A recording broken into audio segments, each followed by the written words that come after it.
ഇടുക്കി ദേവികുളത്തെ ജനവാസ മേഖലയിൽ നമ്മുടെ കാട്ടാന പടയപ്പ് ഇറങ്ങിയിട്ടുണ്ട്. ദേവികുളം നെറ്റിക്കുഴി ഡിവിഷനിലാണ് കാട്ടാന ഇപ്പോൾ ഇറങ്ങിയിരിക്കുന്നത്.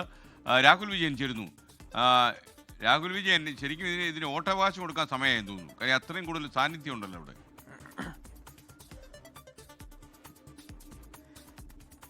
തീർച്ചയായിട്ടും മൂന്നാറിലെ വോട്ടവകാശമില്ലാത്ത പ്രമുഖനായിട്ടുള്ള ഒരാളാണ് നമ്മുടെ ഈ പടയപ്പ എന്ന കാട്ടാൻ. എന്തായാലും അതിങ്ങനെ ജനവാസ മേഖലയിലൂടെ സ്വൈര്യമായി വിഹരിക്കുകയാണ്. ഇന്നിപ്പോൾ എന്തായാലും നെറ്റിക്കുഴി ഡിവിഷനിലാണ് കാട്ടാനയുള്ളത്. ദേവികുളം ലോവർ ഡിവിഷനിൽ നിലവിലുണ്ട്.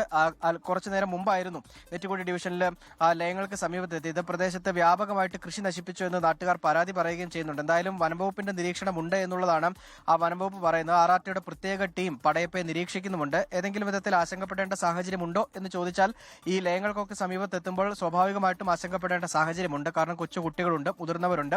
ഈ ആനയെ തുരത്തി ശീലമുള്ള ആളുകളൊന്നുമല്ല എല്ലാവരും. അതുകൊണ്ട് തന്നെ അതിൻ്റെതായിട്ടുള്ള ആശങ്കയുണ്ട്. എന്തായാലും ആർആർടിയുടെ കൃത്യമായ നിരീക്ഷണം അവിടെ ഉണ്ടാകേണ്ടതാണ്. അല്ലാത്ത പക്ഷം ആളുകൾക്ക് വലിയ തരത്തിൽ ബുദ്ധിമുട്ടുണ്ടാകും. കഴിഞ്ഞ കുറച്ച് ദിവസം ഈ പടയപ്പ എവിടെയായിരുന്നു എന്നുള്ള കാര്യത്തിൽ ചില സംശയങ്ങളൊക്കെ ഉണ്ടായിരുന്നു. കാരണം കാണാനില്ലായിരുന്നു, ചോലവനത്തിൽ ഒളിച്ചിരിക്കുകയായിരുന്നു എന്നാണ് നാട്ടുകാർ പറഞ്ഞത്. പിന്നീട് ഇപ്പോൾ എന്തായാലും ജനവാസ മേഖലയിലേക്ക് ഇറങ്ങിയിട്ടുണ്ട്. അത് ജനവാസ മേഖലയിൽ തന്നെ തുടരുകയാണ്. എന്തായാലും മറ്റ് അനിഷ്ട സംഭവങ്ങളൊന്നും ഉണ്ടാകാതെ ആർആർടി ആനയെ നിരീക്ഷിക്കട്ടെ. വിവരങ്ങൾ നൽകിയത്. എന്തായാലും സ്ലോ മോഷനിലാണ് ഈ പടയപ്പ ഇങ്ങനെ മുന്നോട്ട് ഗമിച്ചുകൊണ്ടേയിരിക്കുന്നത്. അവിടെ നിൽക്കട്ടെ, വലിയ അപകടമൊന്നും ഇല്ല എന്നാണല്ലോ മനസ്സിലാക്കുന്നത്. ലോകത്തെവിടെയായാലും ഏത് സമയത്തും 24 വാർത്തകളും ഓഗ്മെന്റഡ് റിയാലിറ്റി പാക്കേജുകളും എക്സ്പ്ലെയിനറുകളും വിശദമായി കാണാൻ ഞങ്ങളുടെ യൂട്യൂബ് ചാനൽ നിങ്ങൾക്ക് സബ്സ്ക്രൈബ് ചെയ്യാം.